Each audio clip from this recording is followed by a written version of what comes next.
रेखांकित किया था। हमारी संविधान सभा में हमारे देश की विविधता को अभिव्यक्ति मिली थी। संविधान सभा में सभी प्रांतों और क्षेत्र के प्रतिनिधियों की उपस्थिति से अखिल भारतीय चेतना को शोर मिला था। संविधान सभा के वाद विवाद तथा सदस्यों के संबोधनों में हमें संविधान निर्माण की प्रक्रिया के साथ साथ अपने देश के बारे में गहरी जानकारी प्राप्त होती है। आज जिन पुस्तकों का विमोचन किया गया तथा जो शॉर्ट फिल्म्स दिखाई गई, उनमें लोगों को हमारे संविधान निर्माण के गौरवशाली इतिहास का परिचय प्राप्त होगा।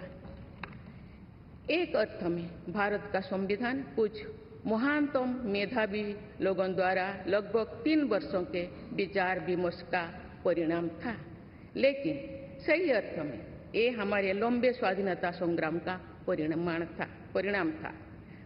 उस अतुलनीय राष्ट्रीय आंदोलन के आदर्शों को संविधान में अत्यंत महत्वपूर्ण स्थान दिया गया। उन आदर्शों को सुस्पष्ट और संक्षिप्त रूप से संविधान की प्रस्तावना में व्यक्त किया गया है। ये आदर्श है न्याय, स्वतंत्रता, समता और बंधुता।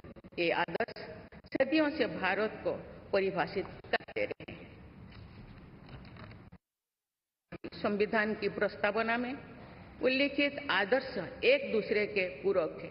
समग्र रूप से ये सभी आदर्श ऐसा वातावरण उपलब्ध कराते हैं जिसमें हम नागरिक को फूलते फलते समाज में योगदान देने तथा साथी नागरिकों की मदद करने का अवसर मिलता है। माननीय संसदगण, संविधान की भावना के अनुसार कार्यपालिका, विधायिका और न्यायपालिका का यह दायित्व है कि वे सामान्य लोगों के जीवन को सुगम बनाने के लिए मिलजुल कर काम करें। संसद द्वारा पारित किए गए अनेक अधिनियमों से जन आकांक्षाओं को अभिव्यक्ति मिली है। देश के आर्थिक एकीकरण के लिए स्वतंत्रता के बाद का सबसे बड़ा टैक्स सुधार गुड्स एंड सर्विसेज टैक्स को के रूप में किया गया है। वर्ष 2008 में राष्ट्रीय पिछड़ा वर्ग आयोग को संवैधानिक दर्जा प्रदान किया गया है। वुमेन लेड डेवलपमेंट की सोच को यथार्थ रूप देना सामाजिक न्याय के संवैधानिक आदर्शों को प्राप्त करने के लिए अनिवार्य है। नारी शक्ति बंधन अधिनियम द्वारा हमारे लोकतंत्र में महिला सशक्तिकरण के एक नए युग की शुरुआत की गई है।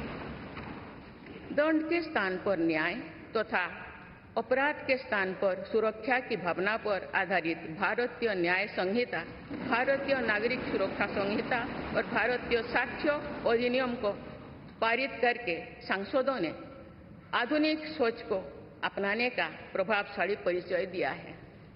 ऐसे अनेक अधिनियमों को पारित करने के लिए मैं सभी सांसदों की सराहना करती हूँ। पिछले कुछ वर्षों के दौरान सरकार ने समाज के सभी वर्गों, विशेषकर कमजोर वर्गों के लोगों के विकास के लिए अनेक कदम उठाए हैं। ऐसे निर्णयों से लोगों का जीवन बेहतर हुआ है तथा उन्हें प्रगति के नए अवसर मिल रहे हैं। गरीब लोगों का अपना पक्का घर मिल रहा है, बिजली, पानी, सड़क की सुविधा मिल रही है, खाद्य सुरक्षा और चिकित्सा सेवाएं मिल रही है। देश में बड़े पैमाने पर विश्व स्तर का इंफ्रास्ट्रक्चर बनाया जा रहा है। समग्र और समावेशी विकास के ऐसे अनेक प्रयास हमारे संवैधानिक आदर्शों को आगे बढ़ाते हैं। इस प्रयासों के लिए मैं सरकार की सराहना करती हूँ। उच्चतम न्यायालय के प्रयासों से देश की न्यायपालिका हमारे न्याय प्रणाली को और अधिक प्रभावी बनाने के लिए अनेक प्रयास कर रही है। न्यायपालिका विचाराधीन कैदियों को और जेल सुधार के विषयों पर भी कार्यरत है। हमारे देश में मूलभूत अधिकारों का दायरा समय के साथ विस्तृत होता रहा है। अपेक्षाकृत कम साधन संपन्न लोगों को कानूनी सहायता प्रदान करने के संवैधानिक निर्देश प्रति जागरूकता और सक्रियता बढ़ रही है। माननीय सांसदगण, कार्यपालिका, विधायिका और न्यायपालिका के साथ साथ सभी देशवासियों की सक्रिय भागीदारी से हमारे संवैधानिक आदर्शों को शक्ति मिलती है। हमारे संविधान में प्रत्येक नागरिक के मूल कर्तव्यों का स्पष्ट उल्लेख किया गया है। भारत की एकता और अखंडता की रक्षा करना, समाज में समरसता की भावना का निर्माण करना, महिलाओं के सम्मान को सुनिश्चित करना, पर्यावरण की रक्षा करना, वैज्ञानिक दृष्टिकोण को अपनाना, सार्वजनिक संपत्ति की सुरक्षा करना तथा राष्ट्र को उपलब्धियों की नई ऊंचाई तक ले जाना नागरिकों के मूल कर्तव्यों में शामिल है। हमारा संविधान एक जीवंत और प्रगतिशील दस्तावेज है। बदलते समय की मांग के अनुसार नए विचारों को अपनाने की व्यवस्था हमारे दूरदर्शी संविधान निर्माताओं ने बनाए थे।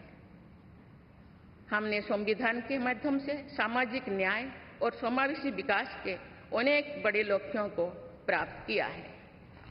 नई सोच के साथ हम भारत को विश्व समुदाय में नई पहचान दिला रहे हैं। हमारे संविधान निर्माताओं ने भारत को अंतर्राष्ट्रीय शांति और सुरक्षा को मजबूत बनाने में महत्वपूर्ण भूमिका निभाने का निर्देश दिया है। आज एक अग्रणी अर्थव्यवस्था होने के साथ साथ हमारा देश विश्व बंधु के रूप में ये भूमिका बेखूबी निभा रहे हैं। समुदाय में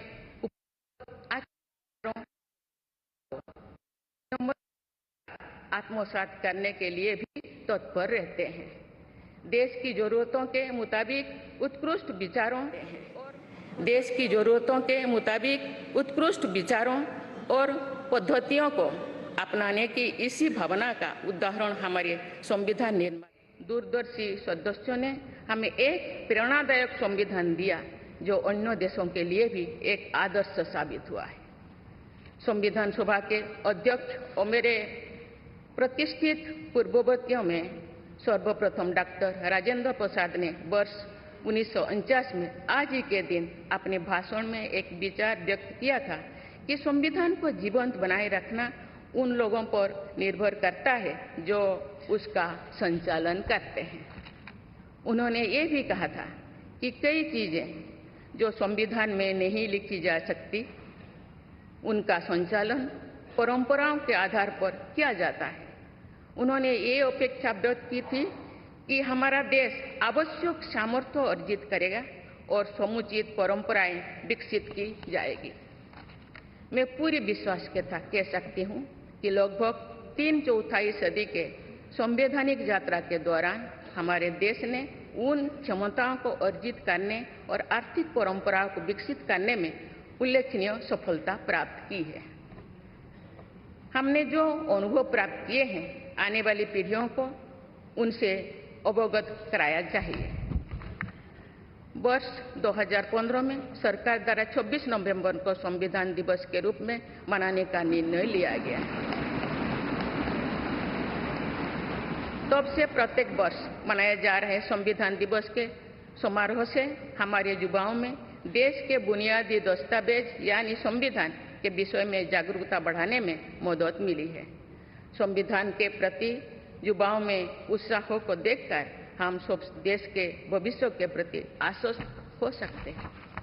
मैं सभी देशवासियों से अनुरोध करती हूँ कि वे हमारे संवैधानिक आदर्शों को अपने आचरण में डालें, मूल कर्तव्यों का पालन करें तथा वर्ष 2047 तक विकसित भारत के निर्माण के राष्ट्रीय लक्ष्य के प्रति समर्पण के साथ आगे बढ़े। मैं संविधान दिवस के अवसर पर सभी देशवासियों को बधाई देती हूँ। आप सभी को मेरा शुभकामनाएं। धन्यवाद। जय हिंद, जय भारत।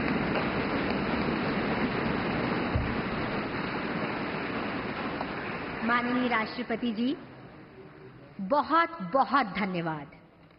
अब हम आपसे विनम्र अनुरोध करते हैं कि आज के इस विशेष अवसर पर आप पूरे राष्ट्र के साथ उद्देशिका का वाचन करने की कृपा करें। आप सभी से भी सादर अनुरोध।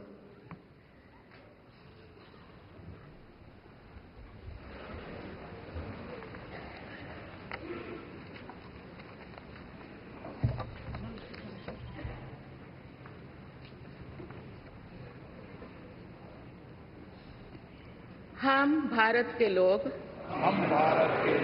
भारत को एक संपूर्ण प्रभुत्व संपन्न समाजवादी पंथ निरीक्षण लोकतांत्रिक गणराज्य बनाने के लिए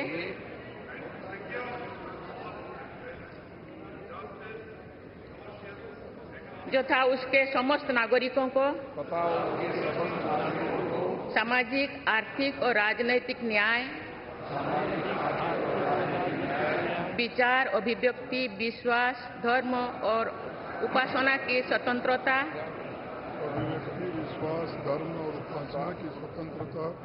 प्रतिष्ठा और अवसर की समता प्राप्त करने के लिए तथा उन सब में व्यक्ति की गरिमा और राष्ट्र की एकता और अखंडता सुनिश्चित करने वाली बंधुता बढ़ाने के लिए दृढ़ संकल्प होकर अपनी इस संविधान सभा में आज तारीख 26 नवंबर 1949 ईस्वी को एतद द्वारा इन संविधान को अंगीकृत, अधिनियमित और आत्मार्पित करते हैं।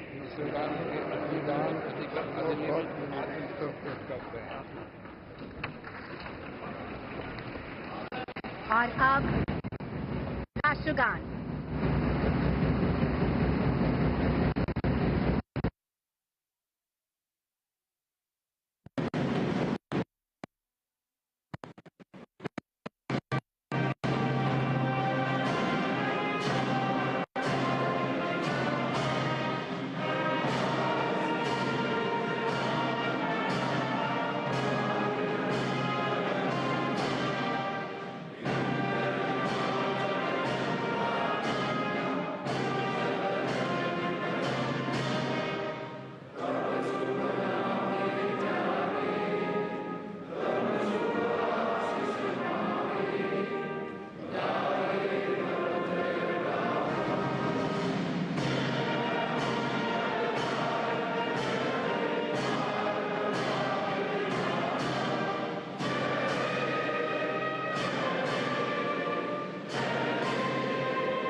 जय